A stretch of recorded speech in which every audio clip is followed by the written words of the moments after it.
Ну что ж, а теперь столь любимая многими таблетка для памяти. Сейчас очень многие начали вдруг замечать, что раньше Арсений Петрович говорил одно, потом говорил другое. Передайте этим очень многим от вас, от моих подписчиков, что они все сосунки, сосуночки. Потому что то, о чем мы с вами говорим уже 2 года, для них только сейчас открывается. Вау, они или слепые котята, или просто идиоты. Или сосуночки. Лучше всего сосунки. Итак, Арсений Петрович Яценюк рассказывает, что такое Конституция. Для цього є українська Конституція. Там все чорним по білому написано. Коли будуть наступні президентські вибори, коли будуть наступні парламентські вибори. Вот так вот выборы должны проводиться в соответствии с Конституцией. Канун революции. Фракція «Батьківщина» готова до дострокових парламентських і президентських виборів. Ми створюємо робочу групу. И по барабану на ту Конституцию, когда я, Арсений Петрович Яценюк, хочу во власть. Ну а теперь по любимым Арсением Петровичем Яценюком тарифам и газу. І якщо мова йде про те, що ми змінили газові стосунки, то що повинно відбутися в кожній хаті? Напевно, зменшити ціна на газ. А у нас вона збільшується. Ну, логично, да. Если мы изменили цену на газ, значит должны уменьшиться и тарифы. Почему они увеличиваются? А Арсений Петрович, скажите, а что у нас сейчас с ценой на газ? Ми купуємо газ в європейських компаній за ціною удвічі менше, в середньому $250. В 2 раза дешевле? Ну хорошо. Арсений Петрович старый, расскажи Арсению Петровичу новому, что надо сделать, когда цена на газ уменьшается в 2 раза? Якщо буде ціна на газ дешева, так ви прийміть рішення завтра на засіданні уряду, зменшить на 30% всім тариф. За газ, за електроенергію, за воду і за все. Якщо це дійсно відповідає правді. Видите, тогда на 30% уменьшалась цена на газ, значит все должно быть уменьшено, вот все тарифы на 30%. Сейчас цена на газ уменьшилась в 2 раза, ну и как бы... Ви не маєте ніякого відношення до російської ціни на газ. Ця ціна на газ виключно для великого капіталу і для великих компаній. Это он к народу обратился. Народ, мол, не имеешь ты отношения никакого к цене на газ. Потому что газ, который закупается из России, это все для крупных всяких предприятий. А остальное все, потребление внутреннее, это за счет внутреннего, опять-таки, газа. Вот сколько добыли, столько вот и расходуем. А остальное это все на заводы. Там, фирташам всяким и другим. Не будем даже поминать их именно в суе. А що сьогодні? Ми сьогодні придбаваємо природній газ виключно по прямим договорам в першу чергу з нашими європейськими партнерами. Но это он бредит в очередной раз, это сейчас принято так в новом государстве Украины, сообщать о том, что покупаем газ у европейских партнеров, на самом деле, конечно же, это российский газ. Но зачем он это рассказывает людям? И при чем тут люди к этому европейскому-российскому газу? Если российский газ, как сообщал старый Арсений Петрович Яценюк, идет фирташам и другим всяким олигархам. О чем он? В рамках прийняття цього закону уряд отримав відповідні повноваження щодо того, як допомогти тим сім'ям, які потребують допомоги у зв'язку з тим, що ціни і тарифи на енергетичні ресурси стали європейські і відповідають ринковій кон'юнктурі. Ну, просто вообще окабанеть можно. Цены на газ стали европейскими, да? И поэтому надо теперь помогать семьям. Семьям, потому что тарифы подняли.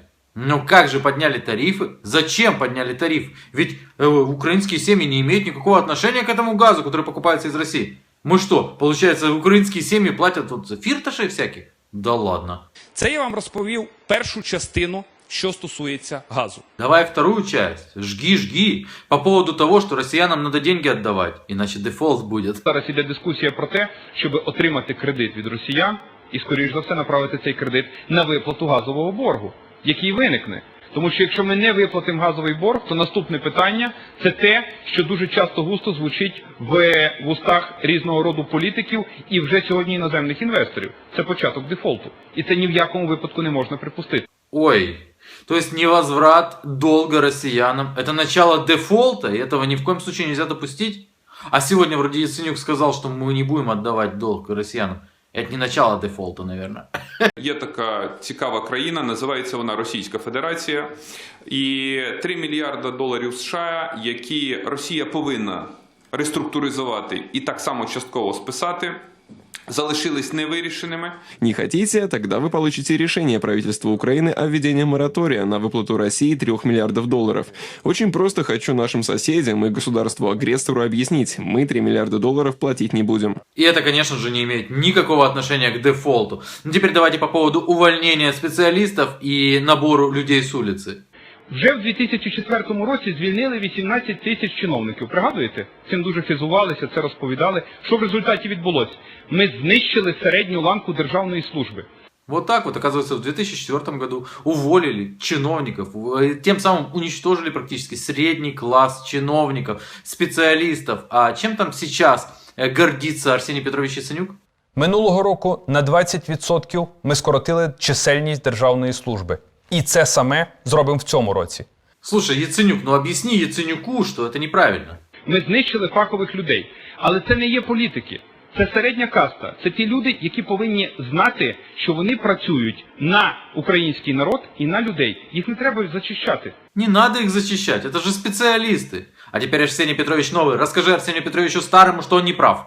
Ми запровадили закон про очищення влади, де сотні чиновників колишнього режиму позбавлені своїх посад і можливості назад повернутися в українську владу. Арсений Петрович Старый, объясни Арсению Петровичу Новому. Это недопустимо. Тому що в нас були фактично постійні зачистки. Цих людей треба привернути на свою сторону, принести їм ідеологію і сказати, давайте робимо це разом.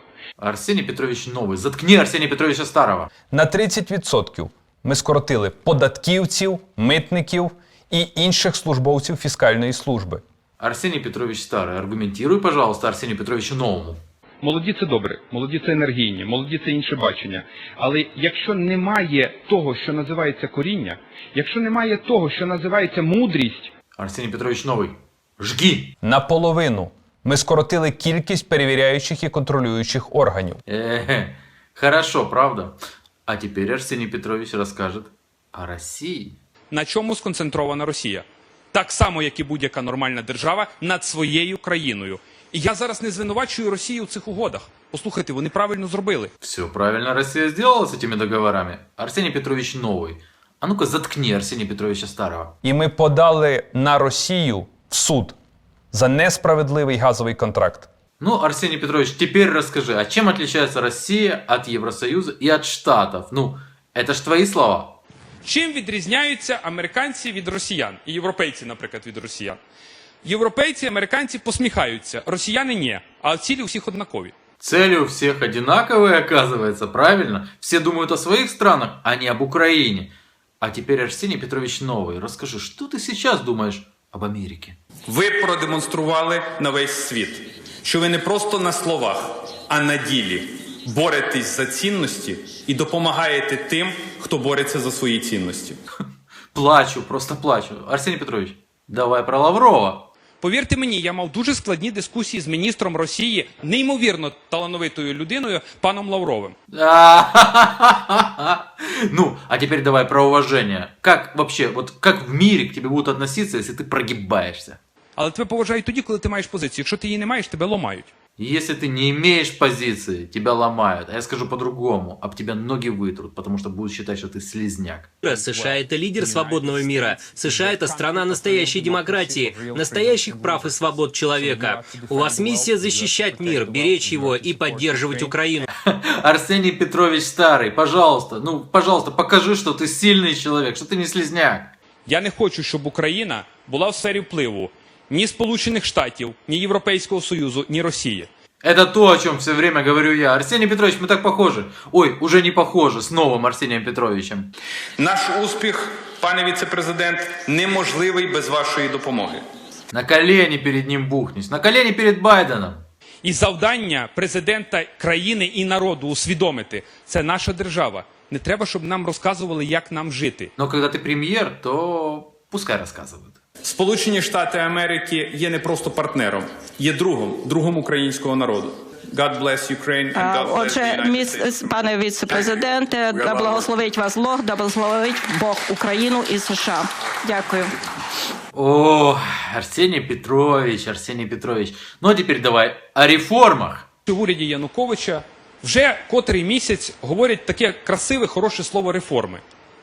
Крім того, що я почув, що один з віце-прем'єрів сказав, що буде підвищувати тарифи на газ і все інше, я ні про які реформи не почув. Кроме поднятия тарифов, никаких реформ нет.